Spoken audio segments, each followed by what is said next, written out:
Hello everyone, my name is Ian, and welcome back to A Year and a Day, my Arthurian quest to right the wrongs of my past and better myself for the future. Now today, I forgot to eat dinner, so I'm making myself a small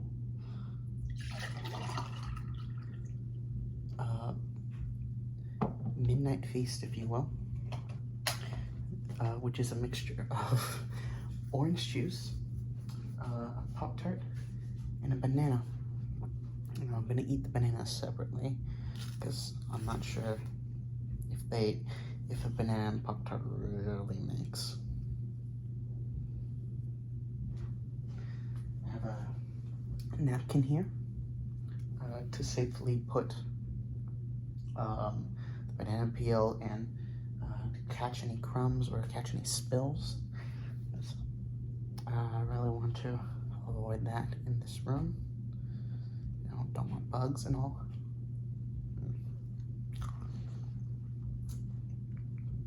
So I've been in the process of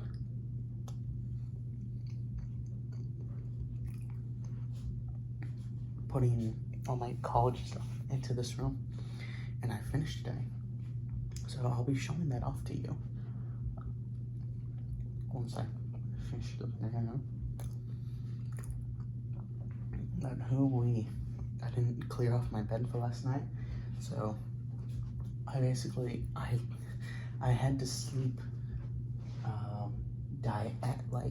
diagonally across the bed, but like if the bed's like long ways this way, I had to sleep sideways like this, and I was laying like this on the bed, and so I tried to like shuffle as much items as I could this way to have some room, but I was like, my feet were hanging off on my feet. I'm motioning over here, so if you can see it, my feet were hanging off on one side.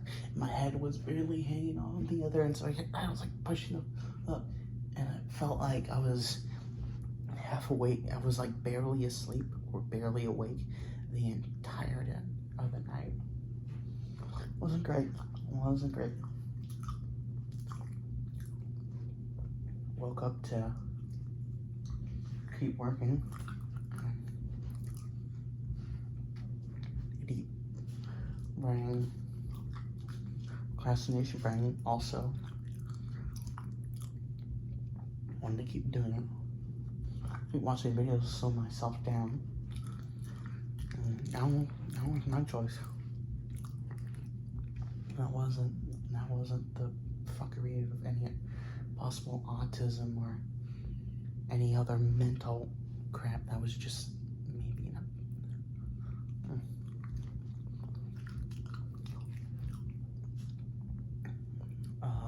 but got the boxes closed down, and the room is just now. The room is fuller than it was before, but it's all relatively organized.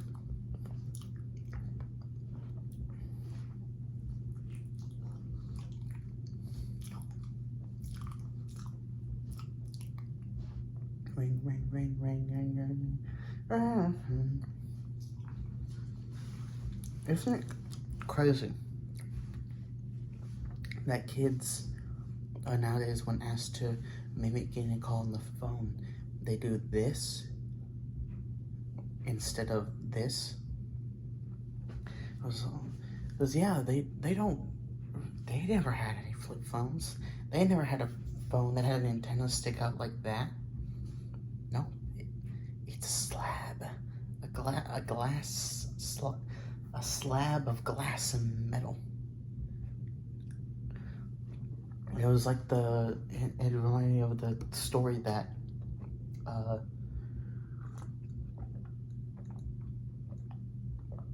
Pirate Software talked about, where he was consulting. Oh my gosh, I just realized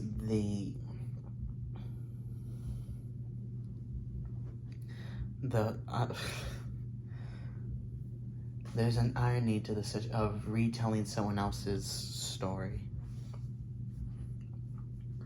I mean, it's a good story, and you know it's going to. It's okay. All credits to Pirate Software for telling this story originally. Pirate Software, and I think, as I recall, was doing some work, helping out a booth at a convention, and the guys, the people at the booth, wanting to, their game was being demonstrated via a keyboard, and Pirate Software was like, no. Kids these days, they don't use keyboards. You gotta use controllers. And so they set up controllers, but plot twist, the kids these days, they don't know controllers. They tried to touch the computer screen because they thought it was a touch screen.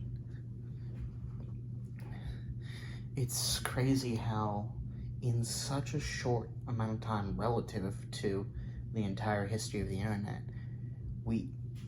and computing, like, certain skills just don't transfer. Certain ideas about interactivity with technology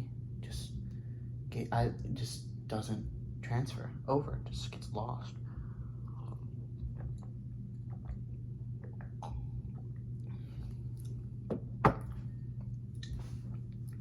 First controllers were made back in well, probably for, that is I know someone already did a long explanation video regarding the history of the video game controller, and I can point you to to the starting point for that. That'd be 58 and 62, with Tennis for Two and Space War developing their own little custom controllers before then going on to the Magnavox Odyssey, creating a dedicated controller system for the actual console. And then onwards to Nintendo and all that jazz. But actual controllers for military equipment, I guess remember radio like toy planes invented. Well, that's a very interesting thought. I can't look it up right now because the phone is the camera. Boy, but it's an interesting thought.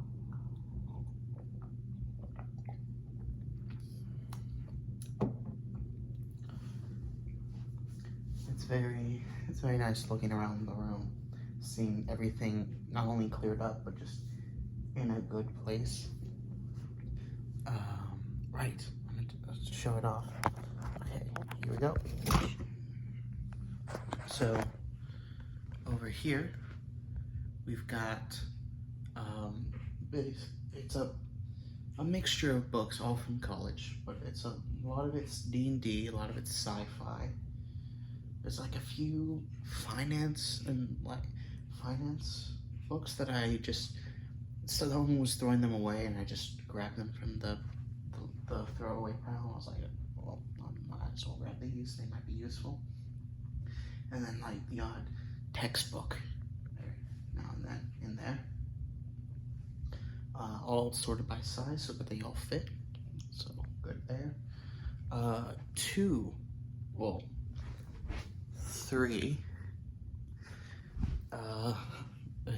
Three drawers that are mixed with both clothes and random items.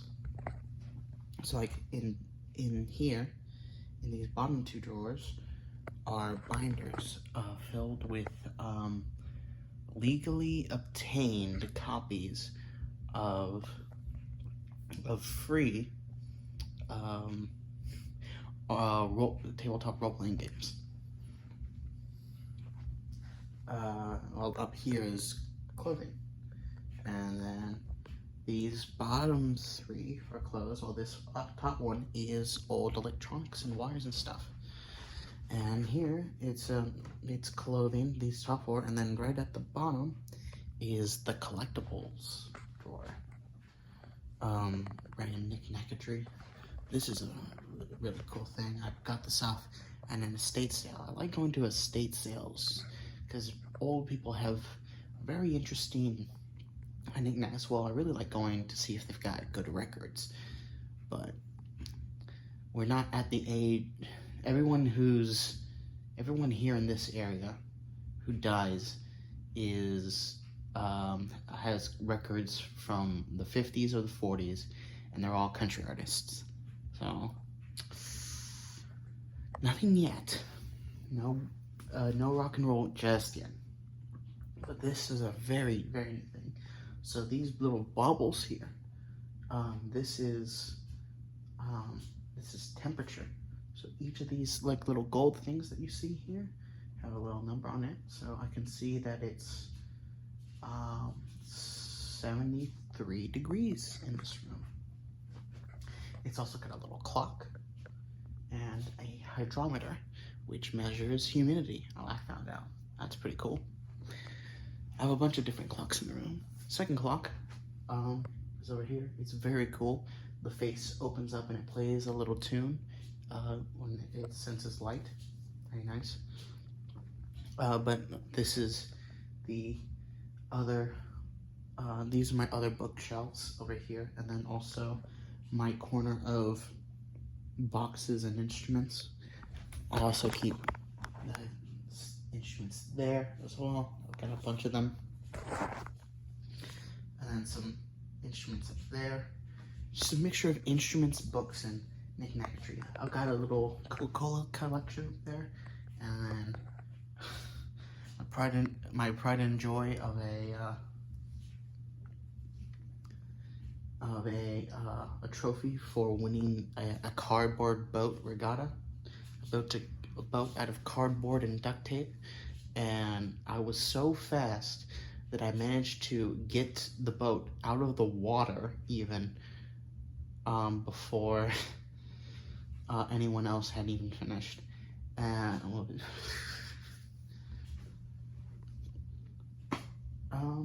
yeah, it was efficient. It was pretty good. Lots of different books here. These are books. All these books I haven't read yet, but I want to read, and that I'm really interested in. And these books, some of them I have read, some of them I haven't, but they're young books from my earlier years. And over here, we've got a mix of fantasy books, 39 Clues books. 39 Clues. Okay, brief tangent. The 39 Clues, if you don't know, was this series by Scholastic where it was multimedia, where you had a collectible card game, you had an online website, you had the books, and it was this globe-trotting adventure. And it was started by Rick Riordan, but then it had a bunch of different authors as well, and it had like a really good, like an okay sequel series, and then some other series I didn't read after that. But it was really fun, really, and it's only like just now, like a comic book adaptation, which sucks. It sucks. Well, not the comic. I haven't read the comic. It sucks that it's only getting some recognition now when it was so cool. It was so cool. It's one of my favorite series. And then we've also got the Minecraft section, and then we've got Lord of the Rings, Star Wars, and other D&D-esque, the Munchkin section down there. And over there, we got a big pile of Legos for just I'm gonna basically want to build those for decorative purposes, really. And then the work desk. Yeah, so that's the room. That's the room.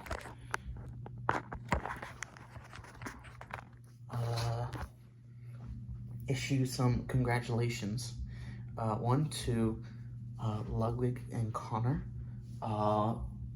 Congrats on being your God Gamer Challenge, Lovers versus the World. Scam it and everything. But yeah, thanks for providing that entertainment, and I'm going to miss it because man, that was really nice. It was really nice to end of day kind of just have that playing as I, you know, did stuff. And also congrats to C9. I gotta be honest, I was hoping for winning the Red Bull home ground regional.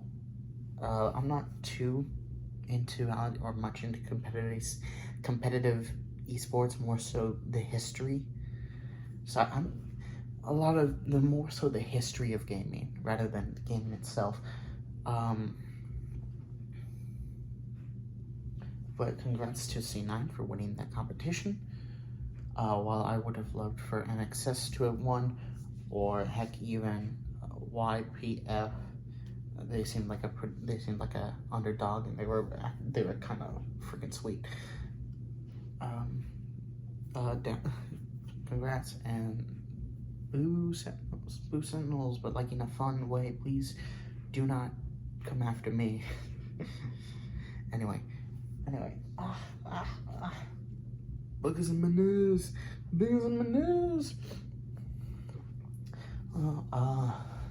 Tomorrow's the day of reckoning.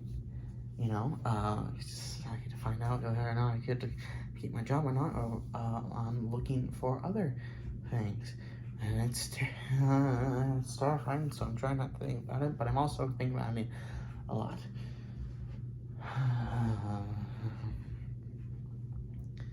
I'm gonna try and present my case and, you know, see if it works out.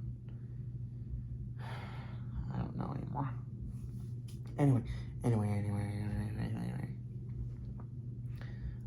Today is also day 42, which means we have the answer to life, everything in the universe. What is the question?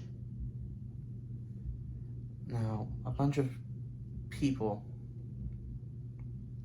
of course, have their own theories, and in reality, it's as much a nonsense answer as everyone else. But I think the question to life, everything in the universe, is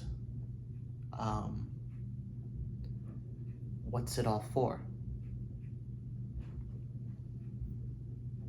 Now, of course, the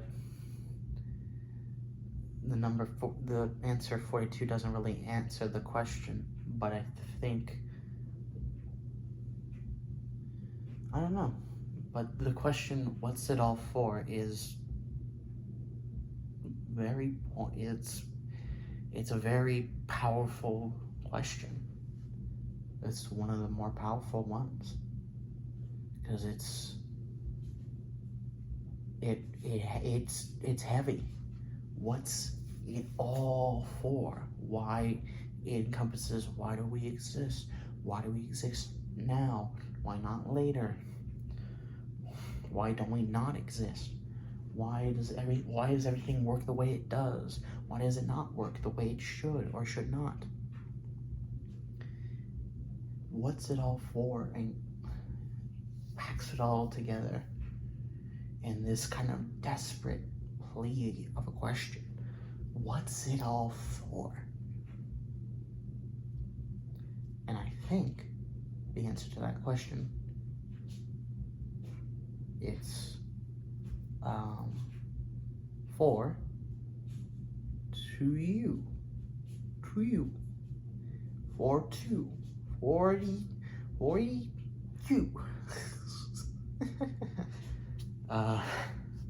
And with that, I'll call it here. Thank you so much for watching. I've been Ian. This has been a year and a day number 42. Bam, bam, bam, bam, bam, bam, bam, bam, bam. I hope I counted those correctly.